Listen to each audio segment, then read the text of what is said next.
ভারতবর্ষের প্রথম পাতাল রেল বা মেট্রো রেলের যাত্রা কোথায় কবে শুরু হয়েছে তা আমাদের সবার জানা। সেই ১৯৮৪ সালে কলকাতায় এর যাত্রা শুরু হয়। এখন ভারতের সব বড় শহরেই মেট্রো রেল রয়েছে। প্রায় ১৫টি শহরে মেট্রো রেল চলে। আমাদের প্রতিবেশী দেশ বাংলাদেশেও বেশ কিছুকাল মেট্রো রেল চলছে। কিন্তু জানেন কি, বিশ্বের কোন দেশে কবে প্রথম পাতাল রেল চলা শুরু হয়? সময়টা ১৮৬৩ সাল, আমাদের দেশ স্বাধীন হওয়ার অনেক অনেক আগে।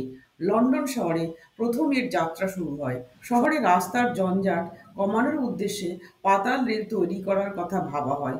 কিন্তু এই পাতাল রেল তৈরি করার চিন্তা ছিল যুগান্তকারী, ঝুঁকিপূর্ণ এবং ব্যয় সাপেক্ষ। ১৮৬৩ সালের ১০ই জানুয়ারি মেট্রোপলিটন রেলওয়ের অধীনে প্রথম ট্রেনটির যাত্রা শুরু হয় প্যাডিংটন থেকে ফ্যারিংটনের মধ্যে। কিন্তু সেই সময় এই ট্রেন বাষ্পচালিত ইঞ্জিন দিয়ে চলত।